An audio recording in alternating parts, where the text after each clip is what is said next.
Bismillahirrahmanirrahim. Assalamualaikum warahmatullahi wabarakatuh. Innal hamdalillah nahmaduhu wa nasta'inuhu wa nastaghfiruhu wa na'udzu billahi min shururi anfusina wa min sayyiati a'malina. May yahdihillahu fala mudilla lahu wa may yudlilhu fala hadiyalah.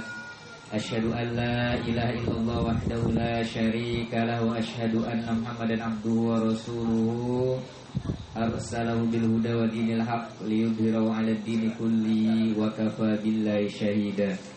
Qala Allah ta'ala fil Qur'anil Karim, a'udzu billahi minasyaitonir rajim. Wa'adallahu allazina amanu minkum wa 'amilus shalihat la yastakhlifannahum fil ardi kama istakhlafal ladzina min qablihim wa la yumakkinanna lahum dinahum alladzi irtadha lahum wa la yubaddilannahum min ba'di khawfihim amna ya'budunani la yusyrikuna bi syai'a wa man kafara ba'da dzalika fa ulaika humul fasiqun. Wa qala Rasulullah sallallahu alaihi wasallam, innallaha zawaliyal ardo fara'aitu masyariqaha wa magharibaha wa inna ummati sayablughu mulkuha kama zuyali minha. Wa qala aidan ittaqillaha haitsuma kunta wa adbi'is sayyi'atal hasanata tamhuha wa khaliqin nas bihulukin hasan. Yang kami muliakan orang tua kami, para hadirin dan hadirat yang dirahmati Allah Subhanahu wa taala. Alhamdulillah, segala puji bagi Allah yang telah mengumpulkan kita dalam keimanan dalam satu majelis yang sangat mulia bertolabul ilmi, karena memang salah satu sumber utama pokok yang paling utama untuk memajukan umat Islam mencapai kejayaan. Umat Islamnya harus cinta ilmu, cinta pengajian. Karena tidak akan tegak agama Islam ini kecuali dengan dua pilar. Yang pertama, bimidadil ulama, dengan tintanya para ulama. Ya, kita mengambil ibrah, manfaat, faidah dari banyaknya ilmu-ilmu para ulama. Wa dima'is syuhada, dan dari darahnya para syuhada. Maka alhamdulillah kita masuk ke dalam satu kategori yang mana dengan satu sarana ini insya Allah juga akan membantu menjayakan umat Islam pada hari ini. Kemudian saya berikan salam, kita curahkan kepada baginda Nabi kita itu Nabi Muhammad sallallahu alaihi wasallam. Mudah-mudahan kita nggak pernah bosan untuk terus-menerus bersolawat, dan kita jadikan beliau sebagai suri tauladan yang terbaik, dan kita didik putra-putri kita sebagaimana apa yang telah disampaikan oleh baginda Nabi Muhammad sallallahu alaihi wasallam. Dan mudah-mudahan di yaumil akhir kita akan mendapatkan syafaat beliau, amin ya rabbal alamin.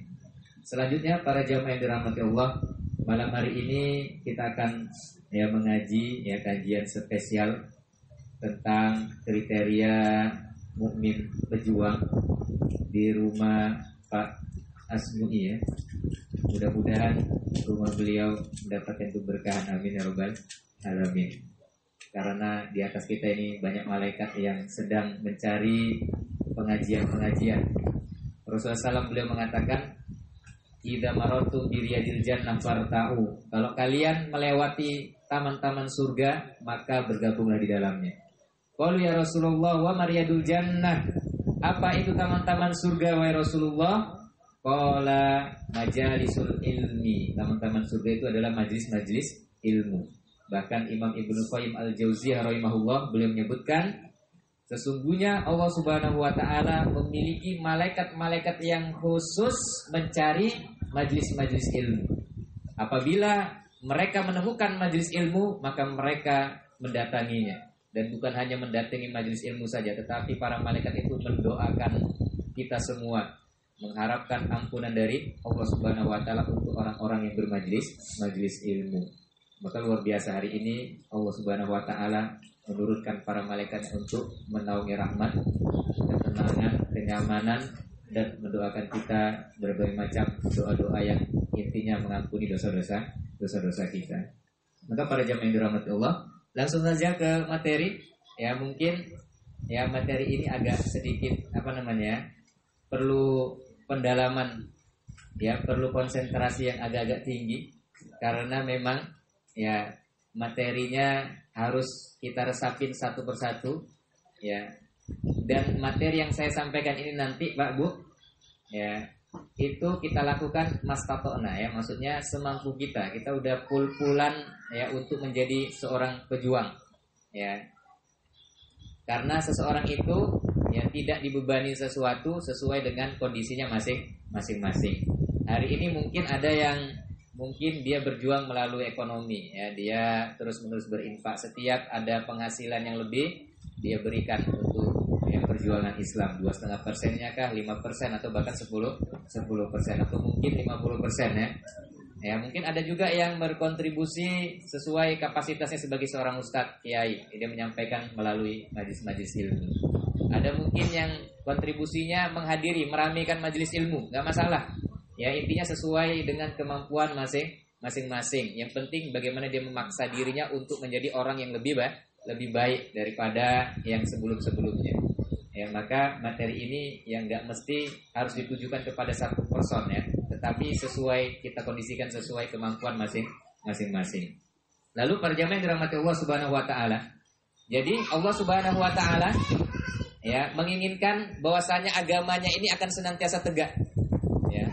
Tetapi ada asbab dan sarana-sarananya. Sarana-sarana itulah melalui para pejuang-pejuang yang senantiasa berkontribusi bagaimana menghasilkan ya hal-hal yang luar biasa, mencapai kejayaan untuk umat Islam. Salah satunya contohnya melalui perantara sahabat Abu Bakar As-Siddiq radhiyallahu anhu. Melalui tangan sahabat Abu Bakar As-Siddiq radhiyallahu anhu, beliau memerangi orang-orang murtadin, nabi palsu. Kemudian melalui para sahabat di zaman sahabat Abu Bakar As-Siddiq juga Allah Subhanahu wa taala mengilhami para sahabat untuk mengumpulkan Al-Qur'an dalam satu mushaf. Yang mana ketika itu mereka pada bingung. Masing-masing memiliki catatan-catatan tentang Al-Qur'an. Akhirnya dikumpulkan supaya menjadi satu, terus sampai para sahabat-sahabat yang lain, Utsman, sahabat Ali ya, dan seterusnya. Ya, jadi melalui tangan-tangan tertentu.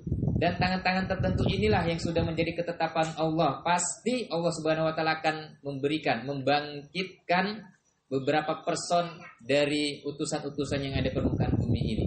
Ya, diberikan ilham, kemudian diberikan kemampuan untuk memikul beban yang begitu besar. Karena hari ini kita membutuhkan sosok-sosok yang kayak gini, sosok-sosok pejuang yang siap mendirikan menegakkan Islam rahmatan lil alamin. Kalau tadi siang mungkin kita sudah memotivasi ya seorang ibu ya, bahwasanya ibu itu harus benar-benar full-fulan ya mendidik anak-anaknya di rumah 100%.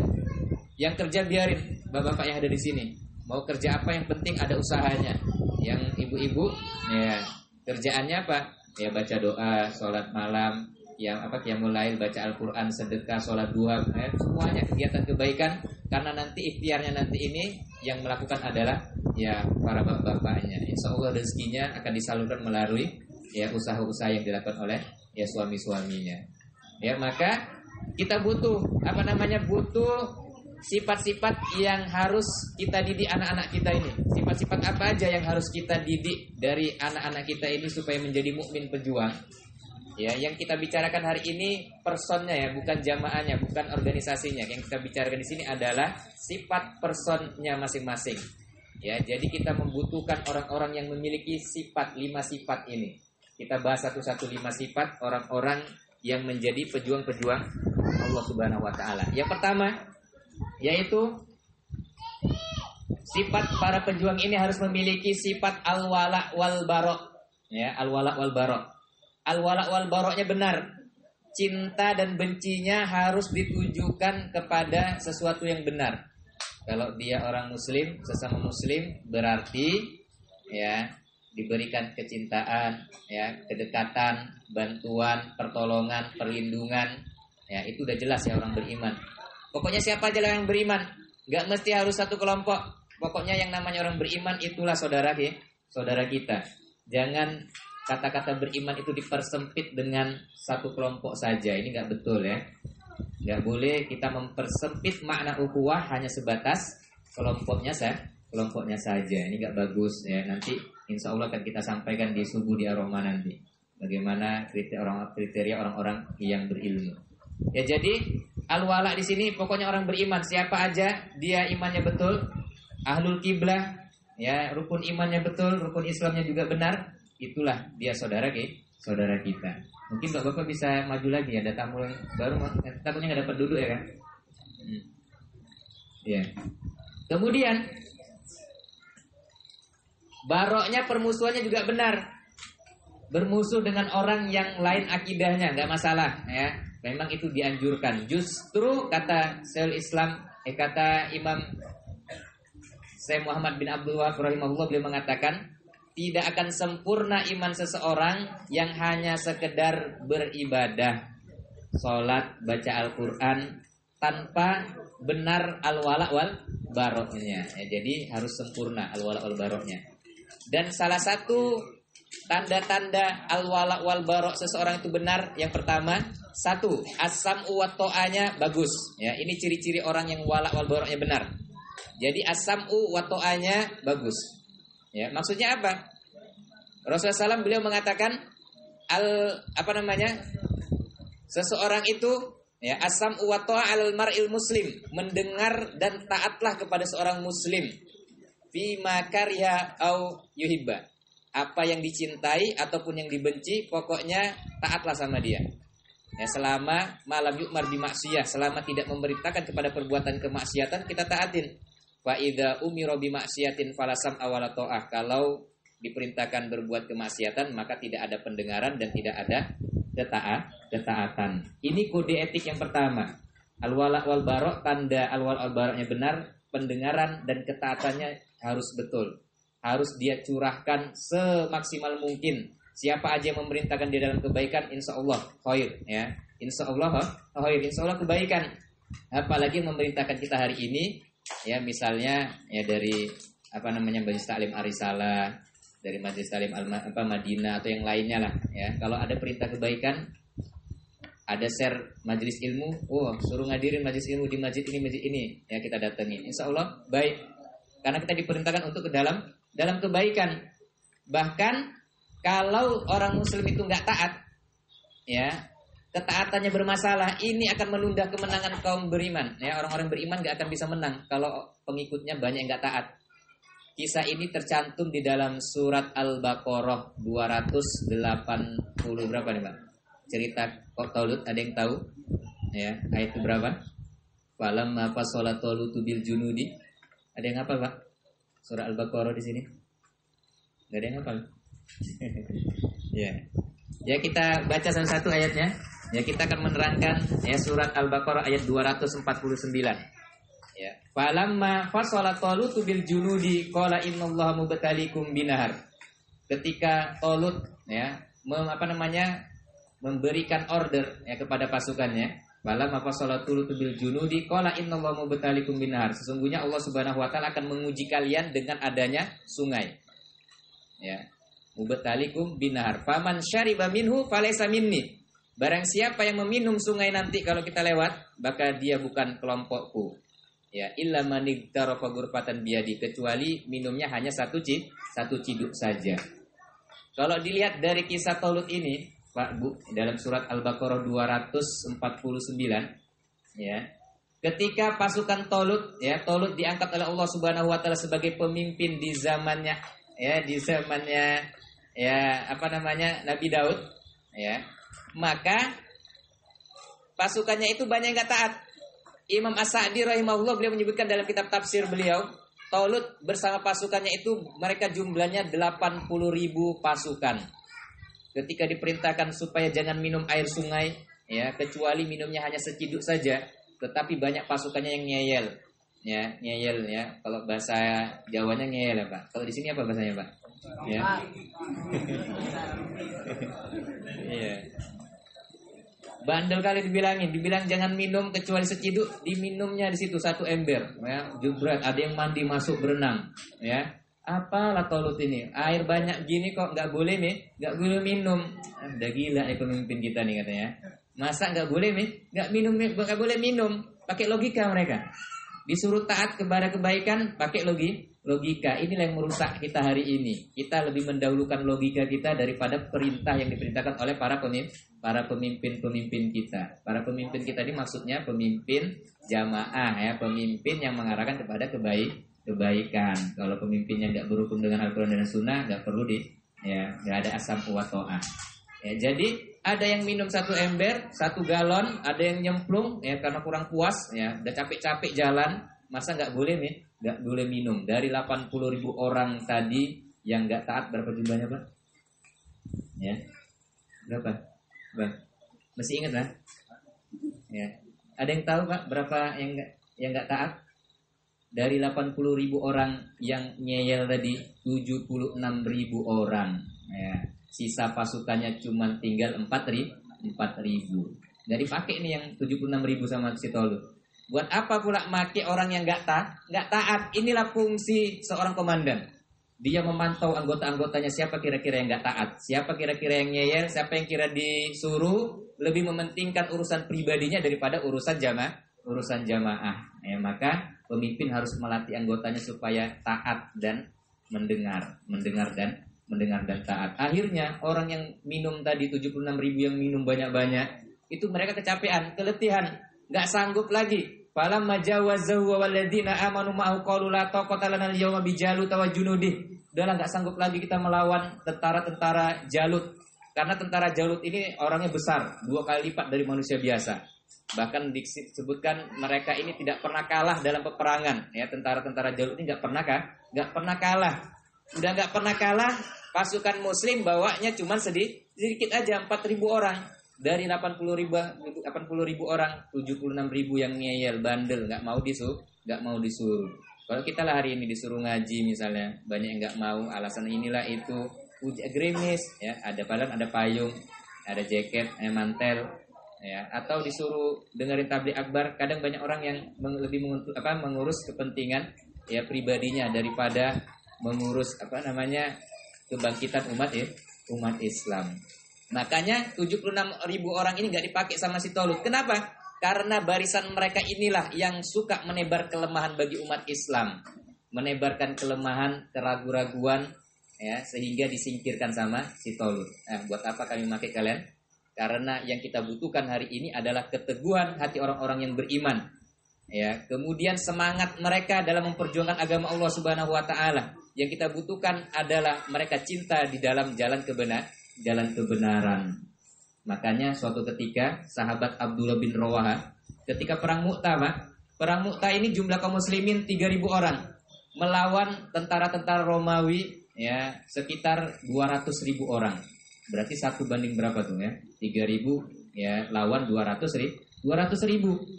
Suatu ketika para sahabat ya merasa gentar ya, agak-agak takut lah, kebut ya melawan 200.000. Ya, dimulai dari Zaid bin Haritsah, Ja'far bin Abi Thalib, kemudian pemimpin yang ketiga yaitu Abdullah bin Rawaha. Karena ragu-ragu, maju gak nih? Maju mundur. Akhirnya bangkitlah sahabat Abdullah bin Rawaha. Wahai para sahabatku, demi Allah, ya, kita berperang di sini bukan karena jumlah, bukan karena banyaknya kekuatan, bukan karena banyaknya personel, tetapi kita berperang untuk mendapatkan salah satu dari 2 kebaikan, yaitu hidup mulia atau mati syahid. Maka berangkatlah dengan menyebut nama Allah, Allahu Akbar. Akhirnya para sahabat berani maju. Kenapa? Karena lanjutan nanti ayat tadi, falamma jawazahu walladzina amanu ma'ahu qalu la taqata lana al-yawma bi Jalut wa junudihi qala alladzina yazunnuna annahum mulakullah. Dan berkatalah orang yang meyakini akan bertemu dengan Allah Subhanahu wa taala, annahum mulakullah, kam min fi'atin qalilatin ghalabat fi'atan katsiratan biiznillah. Berapa banyak kelompok yang sedikit bisa mengalahkan kelompok yang banyak dengan izin dari Allah.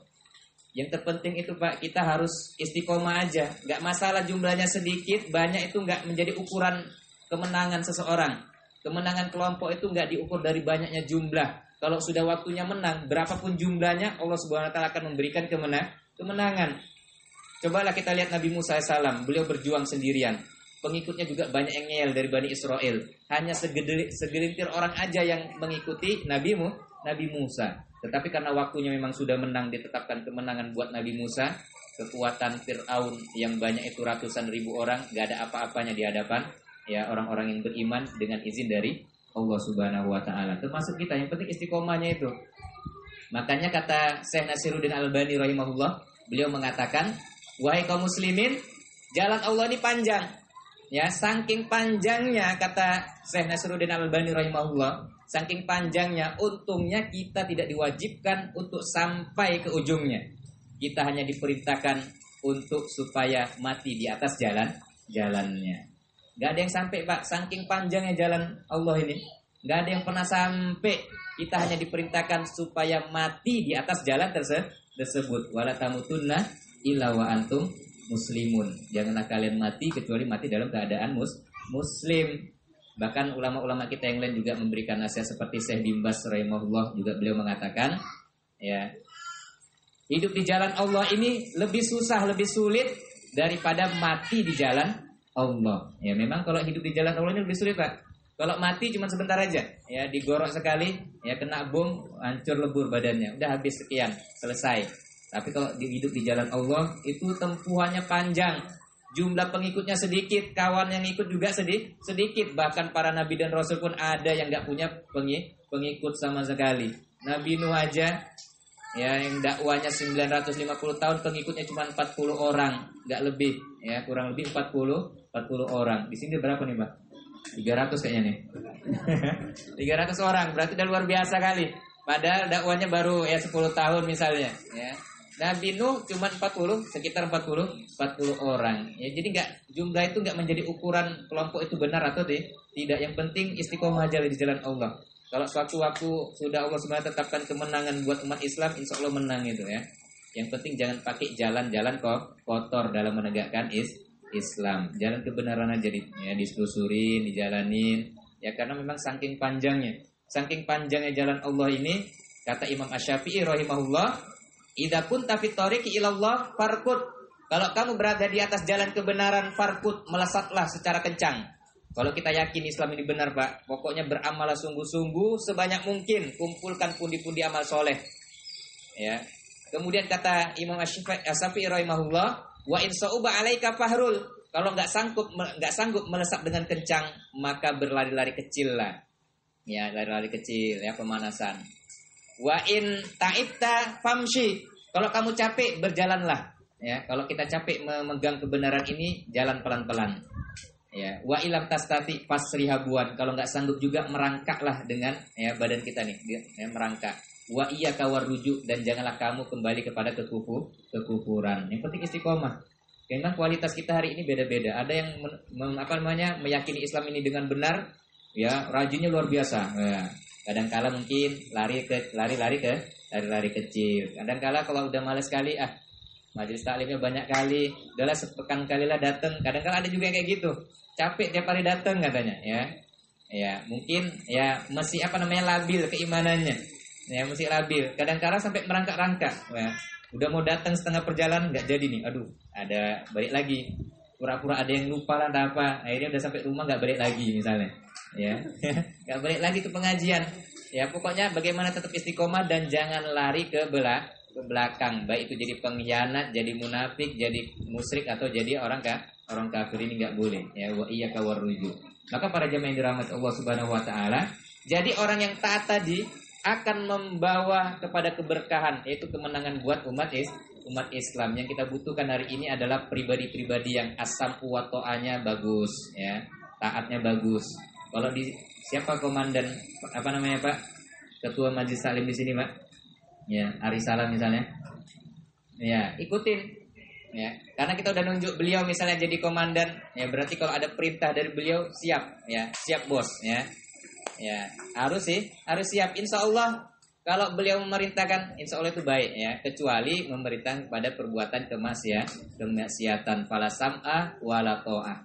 Makanya Allah berfirman di dalam surah An-Nisa ayat 60, ya ayyuhallazina amanu atiiullaha wa atiiur rasul wa ulil amri minkum. Wahai orang beriman, taatlah kepada Allah dan taatlah kepada Rasul dan ulil amri, pemimpin-pemimpin di kalangan dari kalian. Ya, ulil amrinya maksudnya yang taat kepada Allah dan taat kepada Rasulullah SAW. Maka para umat, para hadirin, ya, hadirat yang dirahmati Allah Subhanahu wa taala, Ini tanda yang pertama.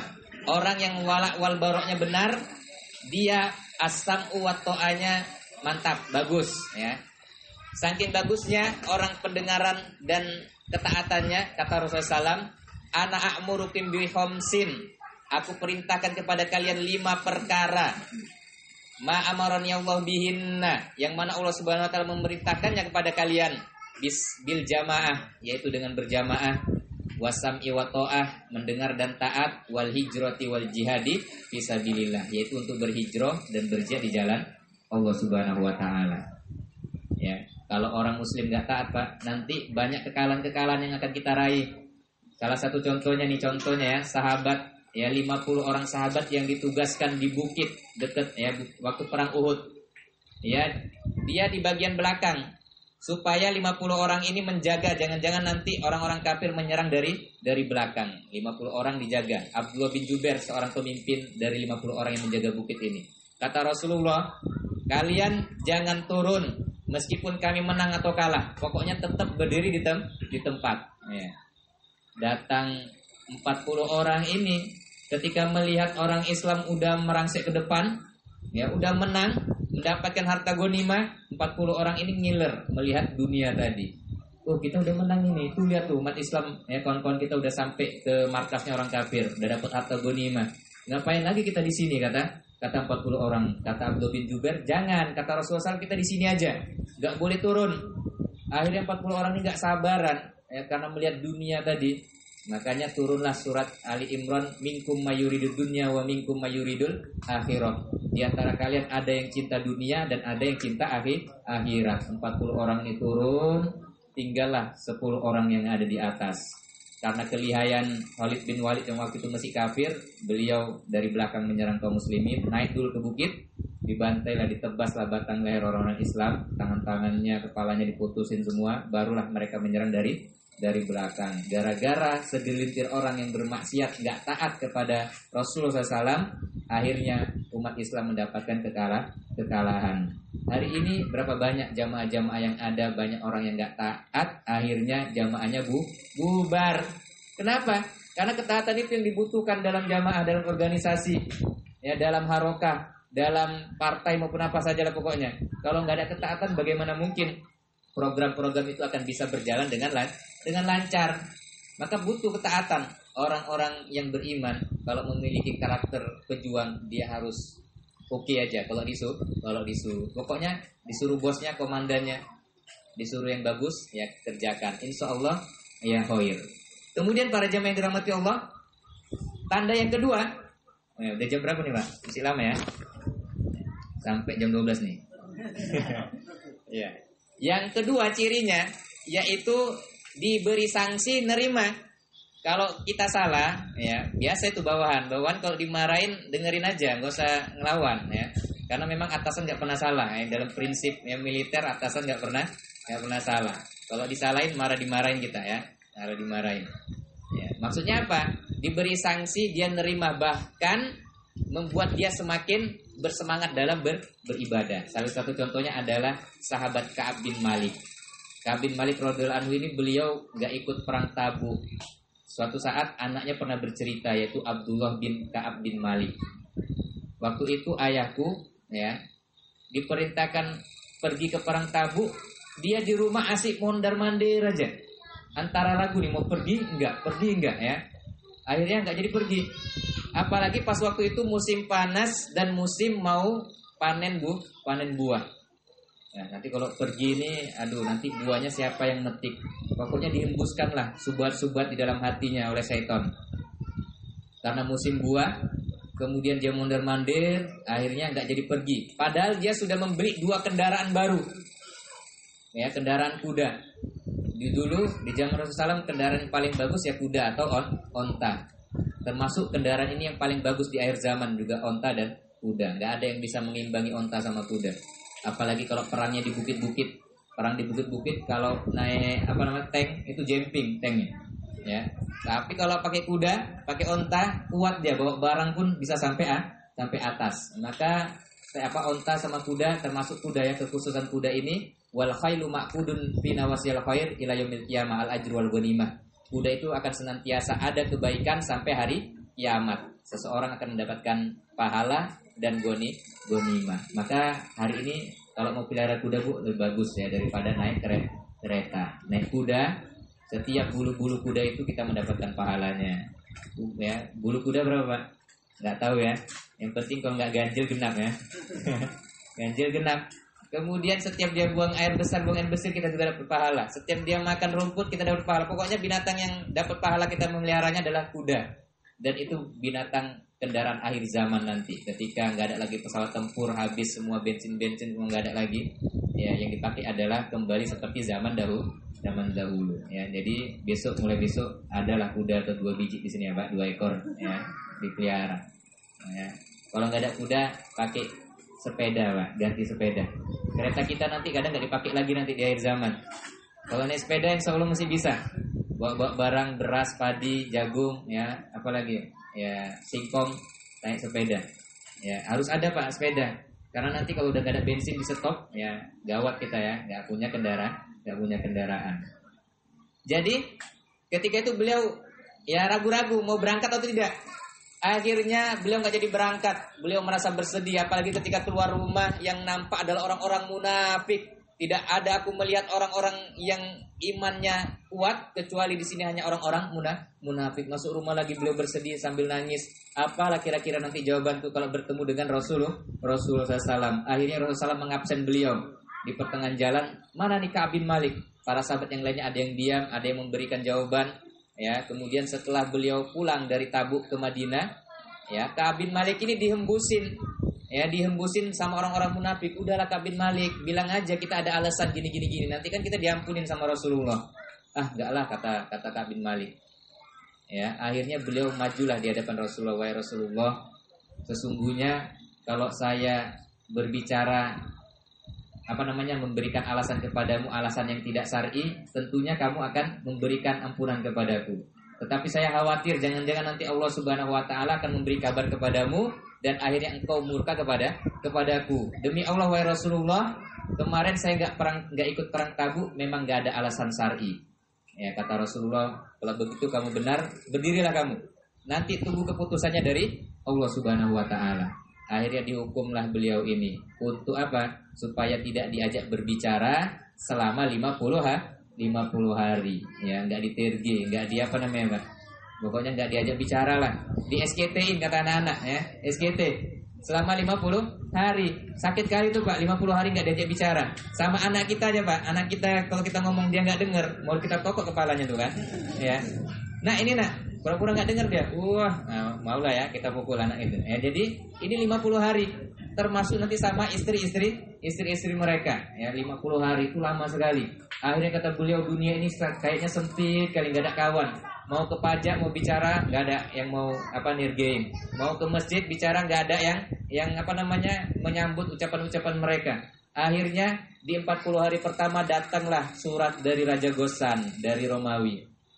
Wahai Ka'ab bin Malik, ya sesungguhnya kami melihat kamu itu dibenci oleh kawan-kawanmu.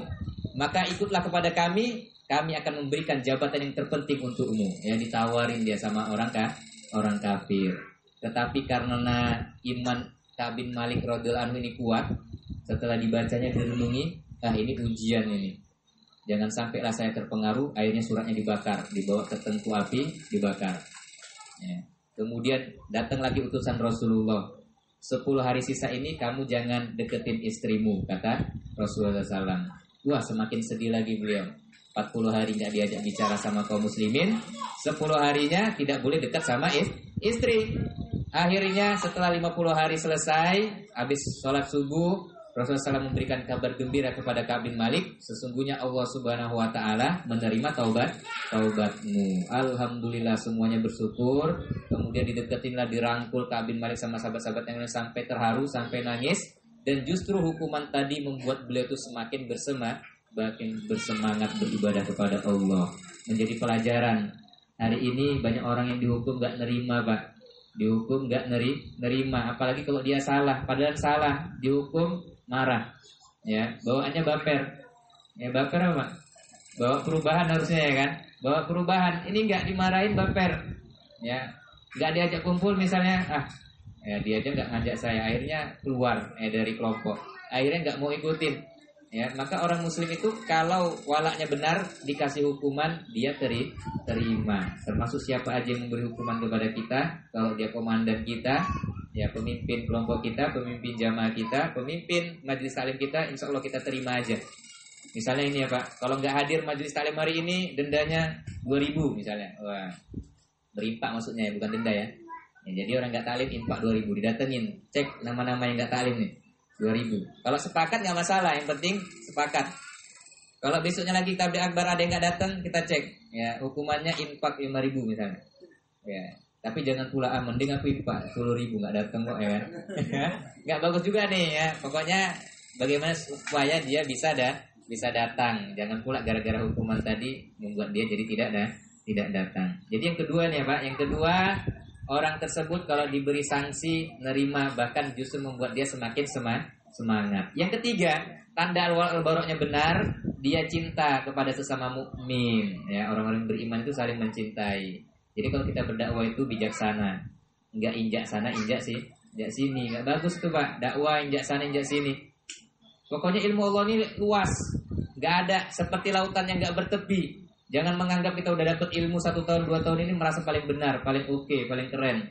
Nah ini nggak bagus. Pokoknya cintain aja sesama saudara mukmin. Kalau bertemu dengan selain kelompok, senyum, salaman, ya, dirangkul. Karena sahabat Fudail bukan sahabat ya, maksudnya seorang ulama besar seperti Fudail bin Iyad rahimahullah. Beliau pernah mengatakan, nazrul mu'min ilal mu'min yajlul qalbah. Melihat atau memandang seorang muslim dengan muslim yang lainnya itu mengkilapkan hati, kata beliau. Maksudnya apa?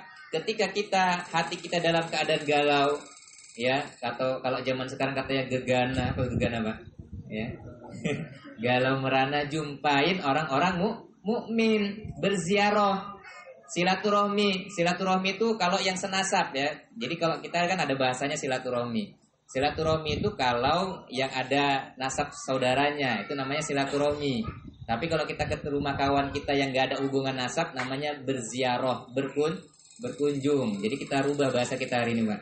Silaturahmi yang ada nasabnya, hubungan nasab. Kalau ziarah yang tidak ada hubungan nasab. Ziarah artinya berkunjung, bukan ziaratul kubur ya Pak. Ziarah biasa maksudnya ya. Ziarah. Boleh juga berziarah ke kuburan.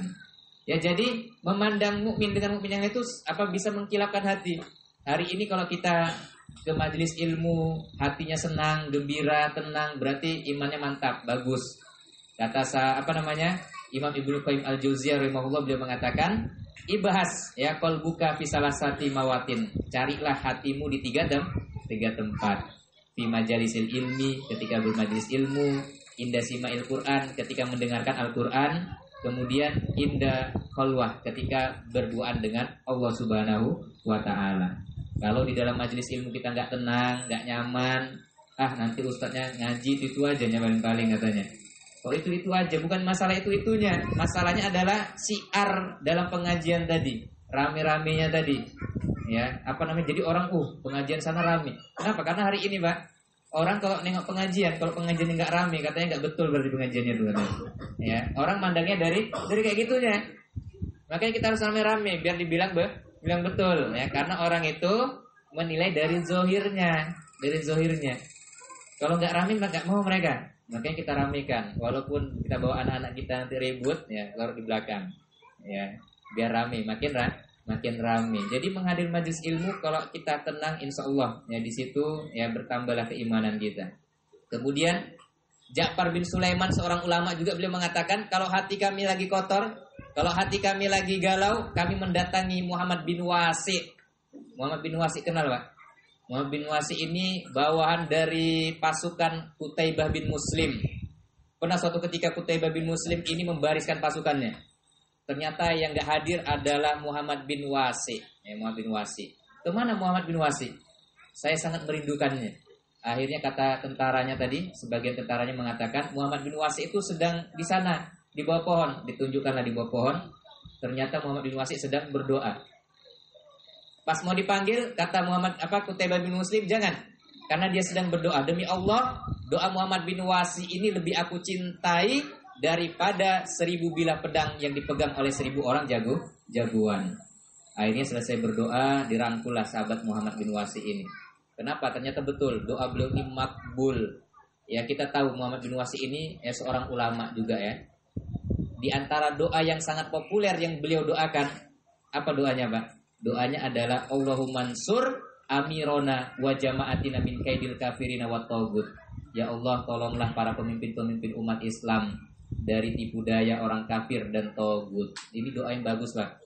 Tiap hari kita berdoa supaya pemimpin-pemimpin umat Islam hari ini terhindar dari makar-makar orang-orang kafir dan orang-orang taghut. Ya, kita mendoakan.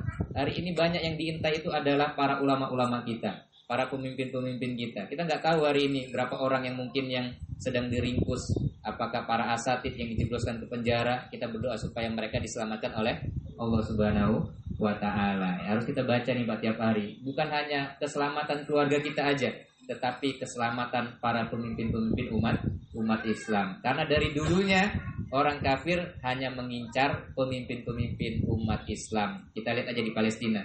Di Palestina dulu ada namanya Syekh Ahmad Yasin ya.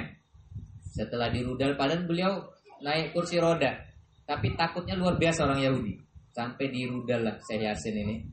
Jebret ya, meninggal dunia, mati syahid. Diganti lagi sama Syekh Abdul Aziz Arantisi. Dirudal lagi ya. Pemimpin-pemimpin Islam jadi sasaran orang kafir.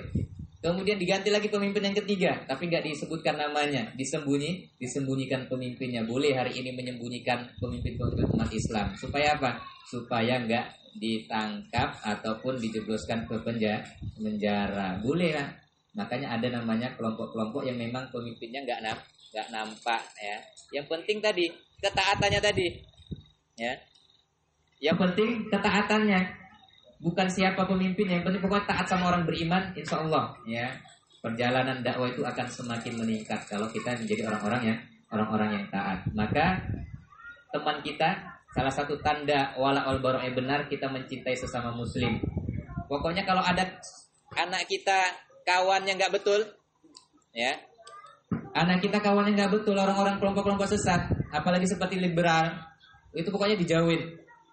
Sampai-sampai seorang ulama hadis Tawus bersama anaknya. Suatu ketika Tawus sama anaknya lagi duduk, Pak. Pas lagi duduk, ya, ternyata pas lagi duduk ini ada orang Mu'tazilah lewat, datang menghampiri Tawus dan anaknya. Apa kata Tawus kepada anaknya? Wahai anakku, tutup telingamu. Jangan dengerin ya Mu'tazilah ini. Aku khawatir hatimu itu lemah, imanmu lemah, akhirnya kamu mengikuti orang Mu'tazilah ini. Mu'tazilah itu, Pak, ya salah satu akidahnya Al-Qur'an itu adalah makhluk ya. Kenapa, Pak? Hari ini banyak orang yang beriman bergaulnya sama orang-orang yang enggak betul, akhirnya rusak ya akidahnya. Ada subhat-subhat. Jangankan kita berteman aja. Kalau ada berita di televisi, lebih bagus misalnya pemimpin kafir tapi adil daripada pemimpin muslim yang dolim. Kadang aja orang terpengaruh. Ngapain pula nyoblos ini? Ya, lebih bagus yang dicoblos orang kafir katanya. Ya, dia adil lagi daripada orang Islam korupsi misalnya. Akhirnya kena virus dia. Karena yang didengar berita-berita yang nggak bagus. Karena kawannya yang nggak betul. Akhirnya terpengaruh. Seharusnya kalau dia mikir sedikit aja lah. Ya, perbandingannya nggak kayak gitu. Lebih bagus ya pemimpin, kalau mau membandingkan pemimpin muslim yang adil dengan pemimpin kafir yang adil, baru dia sebanding. Ini enggak, perbandingannya orang kafir yang adil dengan orang muslim yang korupsi. Kalau mau membandingkan korupsi sama korupsi, kita lihat orang Islam yang korupsi berapa? Cuma 1 miliarnya.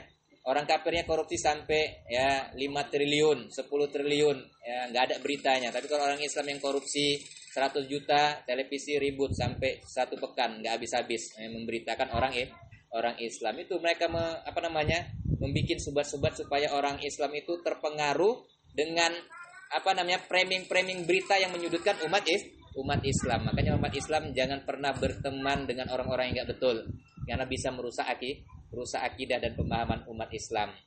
Ada lagi Ibnu Sirin ketika sedang duduk didatengin sama orang Qadariyah. Orang Qadariyah ini datang. Apa kata Ibnu Sirin?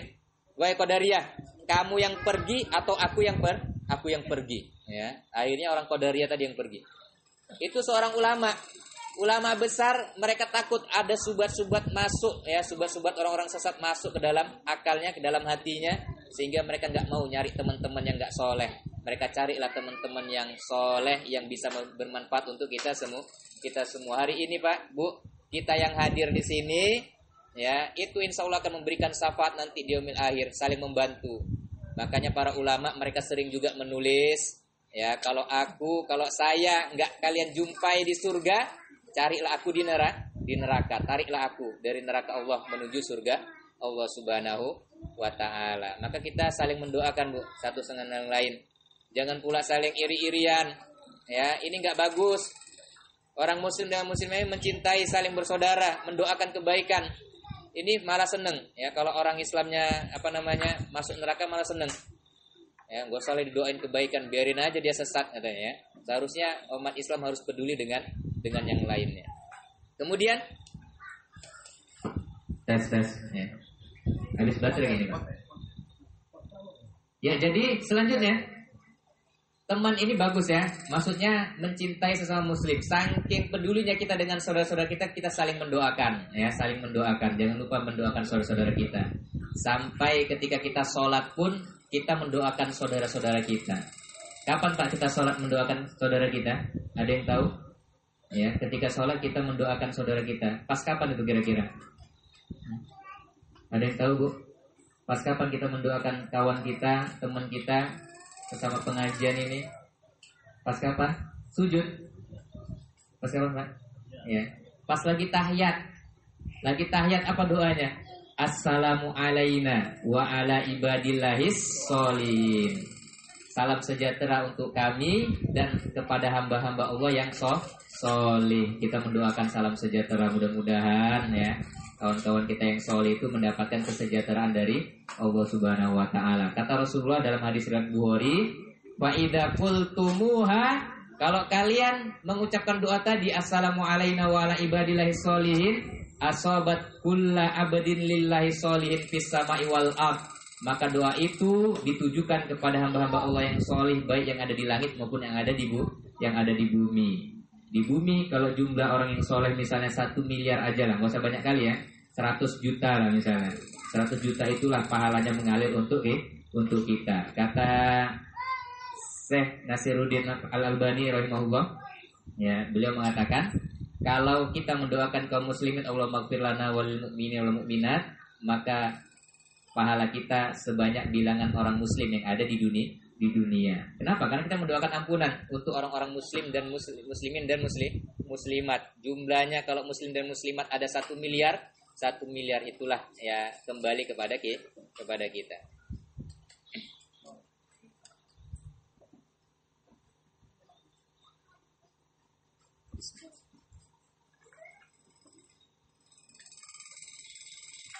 Selanjutnya para jamaah yang dirahmati Allah Subhanahu wa taala, ya kita percepat aja. Ini baru masuk materi 1 ya. Materi yang kedua, ya, kalau sifat-sifat orang-orang para pejuang itu benar, ya, para pejuang, ya, yang kedua adalah pengorbanan. Sifat yang kedua adalah pengorbanan. Dia berkorban. Ya, berkorban. Maksudnya apa? Tidak menjadi beban, ya, tidak menjadi beban dalam kelompok tersebut. Berarti dia harus betul-betul bekerja keras bagaimana mengembangkan kelompoknya, mengembangkan organisasinya. Maksudnya apa? Poin yang kedua ini tersirat dari surat At-Taubah ayat 111 ya. Sama-sama kita baca Bu ya. Surat At-Taubah ayat 111 ini berkaitan dengan mukmin pejuang yang sejati. Allah Subhanahu wa taala berfirman, "A'udzubillahi minasyaitonir rajim. Innallaha ashtara minal mu'minina anfusahum wa amwalahum bi anna lahumul jannah." Ya. Sesungguhnya Allah Subhanahu wa taala membeli diri orang-orang mukmin. Innallaha ashtara minal mu'minina anfusahum, jiwa, wa amwalahum, dan hartanya, bi anna lahumul jannah, dengan menggantinya dengan surga. Syaratnya apa? yuqatiluna fisabilillah. Mereka berperang di jalan Allah. Wa yaqtuluna wa yuqtalun. Kemudian membunuh dan terbunuh.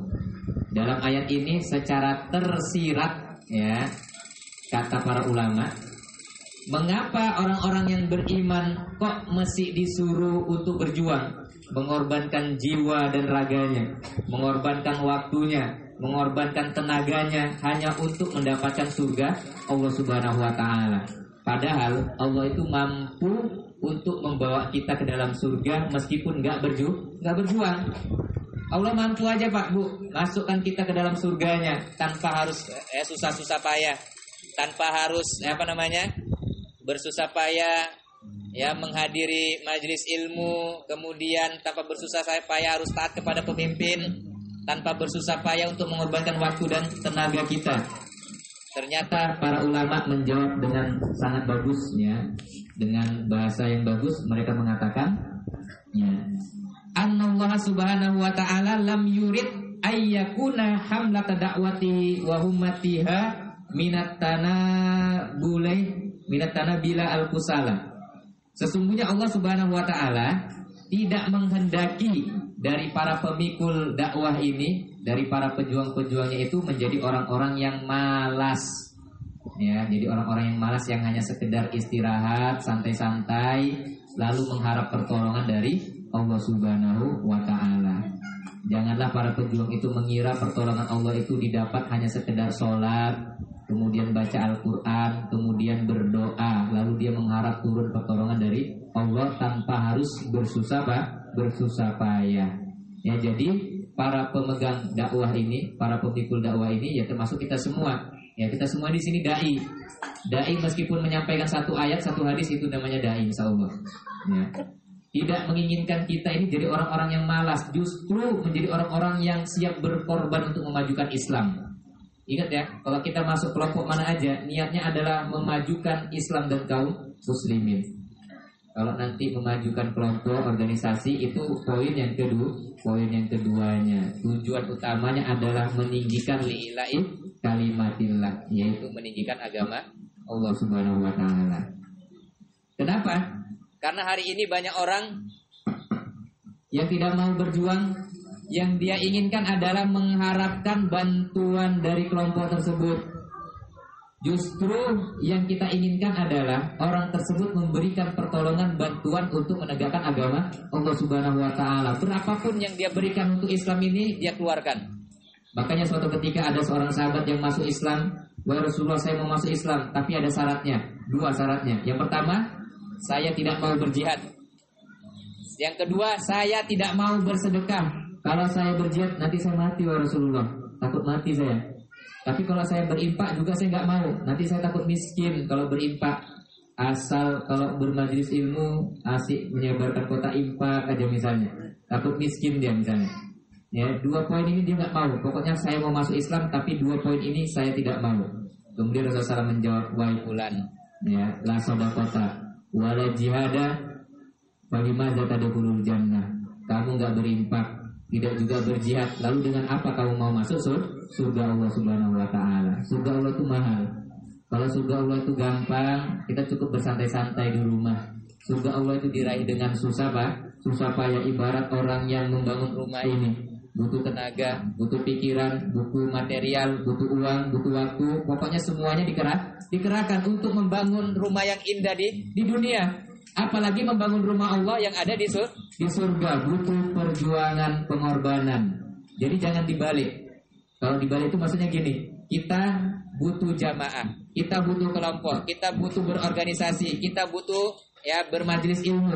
Bukan malah dibalik, majelis ilmu tadi butuh kita. Kalau kayak gitu nanti jadi sombong dia, Pak.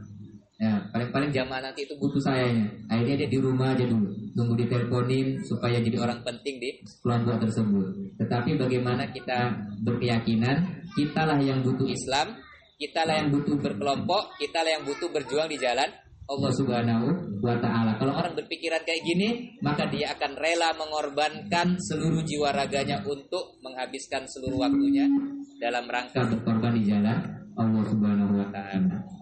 Mungkin itu yang habis, kan? Berapa persen? berarti nggak ada sinyal di sini, Pak. Iya. Masih G apa? G nih jaringannya. Ya, jadi nomor 2 ini sifat mujahid, sifat Pejuang maksudnya adalah mereka berkorban, bukan menjadi beban. kecuali orang-orang tertentu ya, memang orang fakir miskin pekerjaannya mungkin belum dapat, nggak masalah dibantu ya, itu namanya kita bersaudara, Saling menyokong satu dengan yang lainnya, itu pengecualian ya, pengecualian. Syarat orang itu berkorban adalah yang pertama memberikan kontribusi, seberapa aja pokoknya berikan kontribusi. Hari ini yang harus kita lakukan adalah bagaimana menggerogoti kewibawaan orang-orang kafir. Kewibawaan Orang-orang kafir, orang-orang jolim harus kita grogoti sedikit demi sedikit supaya mengurangi mempercepat ya bangkitnya umat Islam. Apa aja yang bisa kita lakukan? Kalau ada berita tentang kedoliman orang-orang kafir, orang-orang yang jolim, kita share terus biar menggerogoti kewibawaan mereka. Ya. Kalau ada berita yang nggak bagus tentang Islam, kita kita bantah, kita share di Facebook, WA dan lainnya. Itu apa? Untuk menggerogoti kewibawaan orang-orang kafir. Jadi orang-orang Islam itu terbuka matanya, hatinya terbuka. Oh, ternyata orang kafir itu gini. Mereka nggak suka sama orang Islam, apalagi baru menjabat jadi menteri misalnya. Jadi menteri agama. Saya ini menteri agama, semua agama. Tapi yang ditujunya umat Islam, katanya semua agama. Ya, luar biasa ya. Menteri semua agama, tapi permusuhannya sama umat Islam. Ya, kalau ada berita-berita yang nggak bagus tentang Islam, dibantah langsung kita share. Kenapa? Untuk menggerogoti kewibawaan orang-orang yang benci terhadap umat Islam. Kontribusi kita apa aja pokoknya kita berikan. Jangan malas sekali nge-share. Ada yang dari Ustadz, ya berita bagus, ya cuma dibaca aja. Kalau dibaca syukur alhamdulillah. Ini dilewatin aja, sering gini ya, dilewatin, akhirnya nggak ada yang terbaca. Ada info pengajian di situ nggak tahu deh ya. Cuma diginikan, gini-ginikan aja. Ya. Akhirnya yang dibaca, ya Anda keluar dari grup, baru terbaca ya. Kalau nggak keluar, nggak terbaca-baca sama dia, Pak. Ya jadi, padahal kena tipu ya, digini ujungnya, ya terakhir. Ya jadi. Pokoknya di share berita-berita bagus ya, karena kita nggak tahu dari berita bagus itu insya Allah mengalir pahala buat kita. Hari ini mungkin besok pagi ya, insya Allah ada pengajian misalnya di Masjid Ar-Rahmah, kita share. Harap menghadiri majelis ilmu ya. Cuman 1 detik aja, tinggal bagikan. Orang baca menghadiri majelis ilmu, dia datang, kita mendapatkan pahala. Pokoknya berkontribusi. Meskipun cuma rame-rame kayak gini nggak masalah. Bahkan pemuda ya, anjing yang bersama pemuda Ashabul Kahfi aja ya, dia namanya tercantum di dalam Al-Quran 3 kali di dalam 1 ayat. Dalam surah Al-Kahfi ayat 22 dan Al-Kahfi ayat 18. Wakal buhum 3 kali dalam 1 ayat. Apa kerjaan dia? Ya, wakal buhum basitun ziro'ayhi bil wasit. Kerjaannya cuma menjulurkan tangannya di depan gua. Cuman gini aja Pak, tangannya. Coba ya, tangannya gini ya. Ya udah tercantum di dalam Al-Quran, apalagi kita yang di sini ya, kontribusinya banyak untuk Islam insya Allah lah ya. Allah Subhanahu wa taala menjadikan kepada kita semua ya, insya Allah masuk ke dalam surga Allah Subhanahu wa taala. Amin ya rabbal alamin. Pokoknya memberikan kontribusi kita apa yang kita mampu. Untuk ibu-ibu pokoknya kontribusinya mendidik anak-anaknya aja lah di rumah ya, 100% dirangkul anak-anaknya. Jangan sampai ya hal-hal buruk masuk ke dalam pikiran anak-anak kita. Kemudian para jemaah yang dirahmati Allah Subhanahu wa taala, kenapa? Karena kontribusi kita ini diperlukan ya jamaah. Innallaha yuhibbul ladzina yuqatiluna fi sabilihi shaffa ka'annahum bunyanun marsus. Allah cinta kepada orang-orang yang berjuang di jalan Allah itu seperti bangunan yang tersusun dengan rapi, berbaris.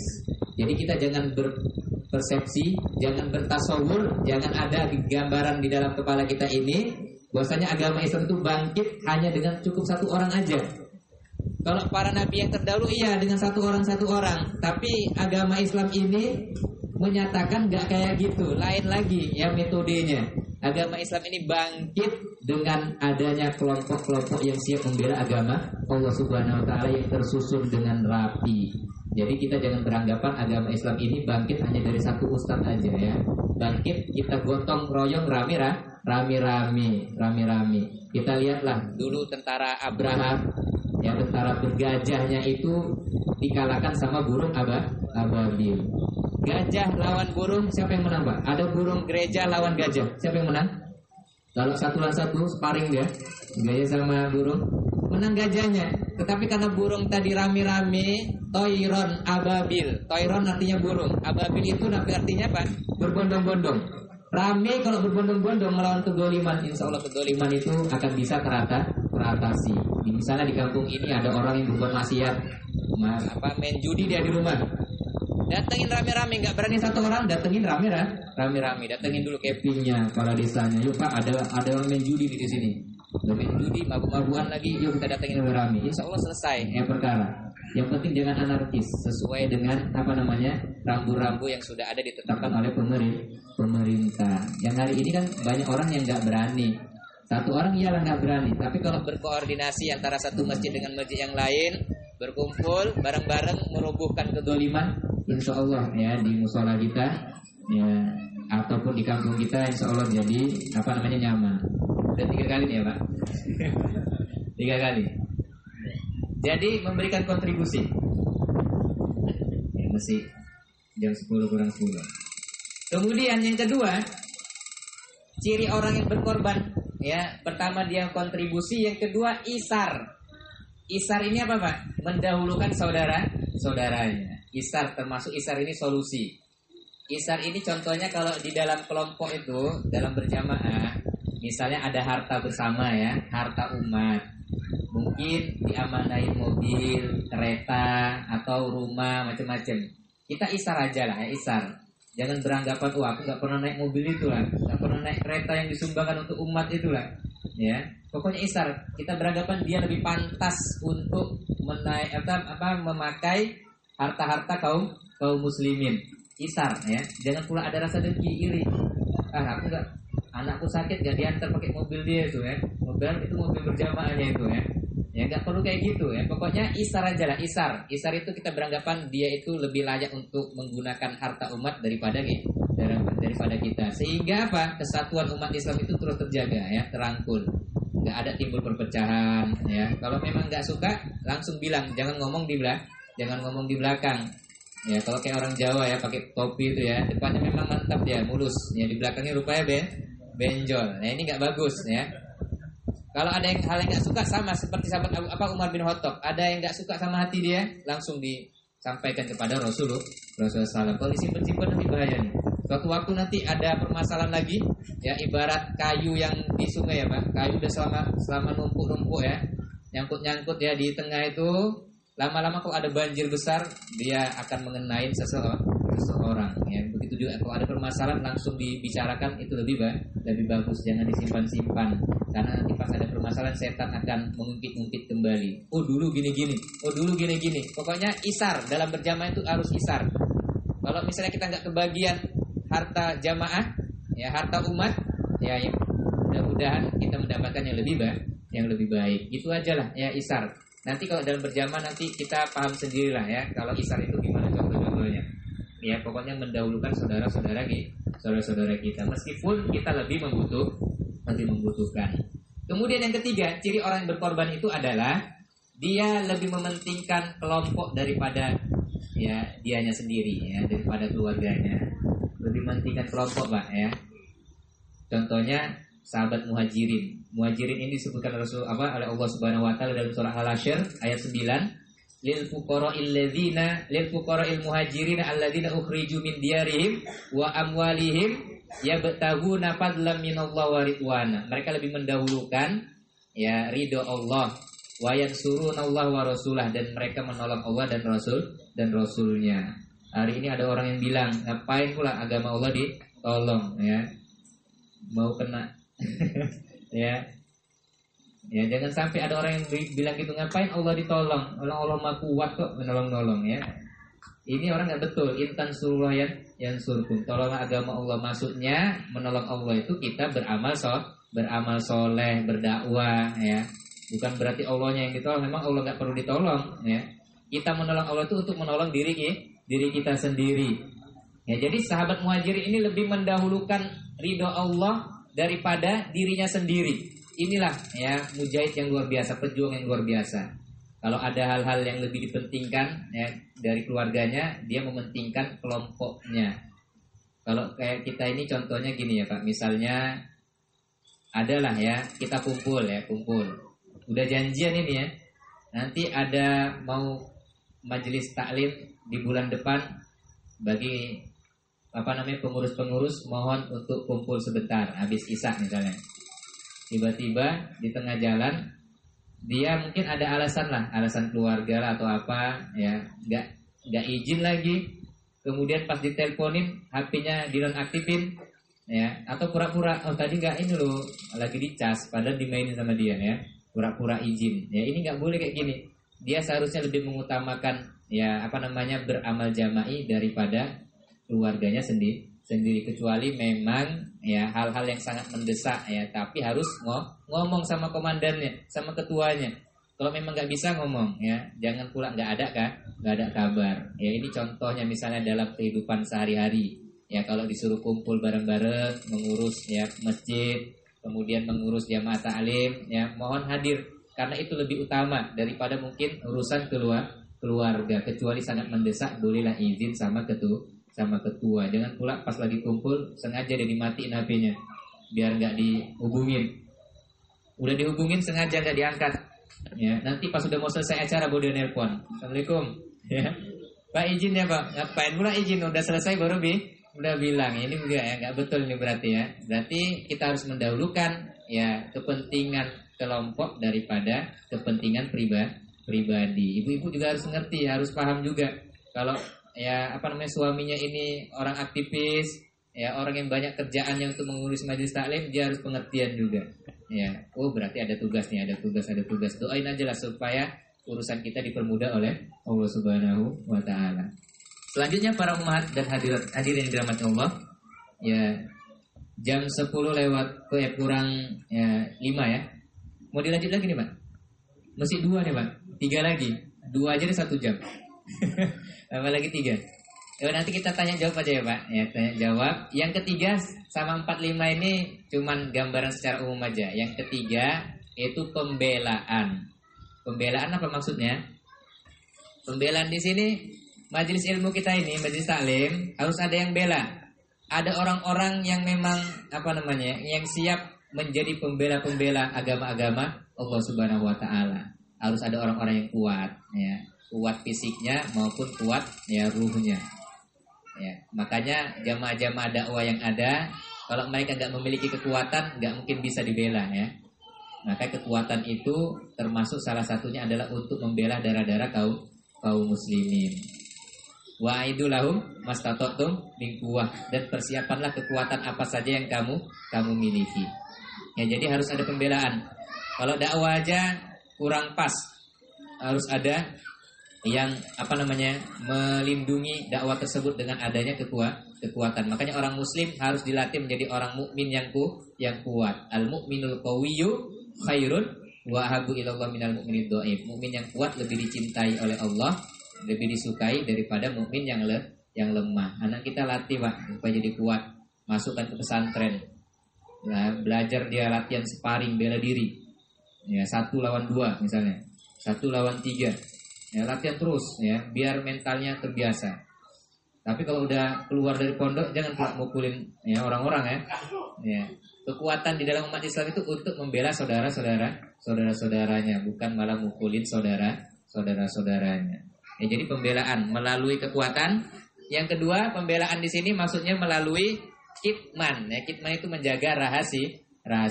Gak mesti semuanya yang kita dengar dari sini harus diomongin sama orang lain. Ada hal-hal yang rahasia segera ditutup-tutupin, nggak perlu dibicarakan. Hal yang penting aja ya, yang kalau memang nggak penting kali jangan ngomong-ngomong yang enggak. Ya, pokoknya aurat-aurat jamaah, aurat-aurat kaum muslimin hari ini harus ditutupin. Maksudnya apa? Sebagaimana kisah Ashabul Kahfi. Apa kata Allah di dalam surah Al-Kahfi? Wal yatalattaf wala yushiron nabikum ahada. Hendaknya kamu lemah lembut, maksudnya bisik-bisik. Wala yus'iron nabikum ahada, supaya orang lain itu enggak mendengar. Ya, artinya waktu itu Ashabul Kahfi diajarin supaya bagaimana caranya supaya enggak ketahuan sama pemimpin yang golim, yang mengincar-incar mereka. Kemudian di dalam ayat yang lain juga dijelaskan, innahum iyazharu alaihim yarjumukum aw yu'idukum fi millatim walan tuflihu idan abada. Kalau mereka orang kafir itu tahu tentang keadaan kita, keadaan kamu, yang maksudnya Ashabul Kahfi, mereka akan melempar kamu dengan batu, ya, dengan batu, ya. Kemudian yarjumukum aw yu'idukum fi millatim, atau mengembalikan kamu kepada kekafiran, walan tuflihu idzan abada, maka kamu tidak akan beruntung selama-lamanya. Jadi merahasiakan sesuatu. Jangan pula mungkin ada orang yang baru kenal, mentang-mentang jenggotnya panjang, cerita apa aja dari situ, ya.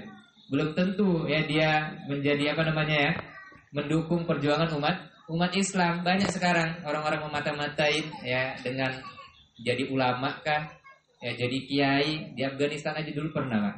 Di Afghanistan sampai masuk ke penjara. Ini dia syekh ini, ya, ulama besar. Ketika mau dihukum mati barulah dia ngelapor.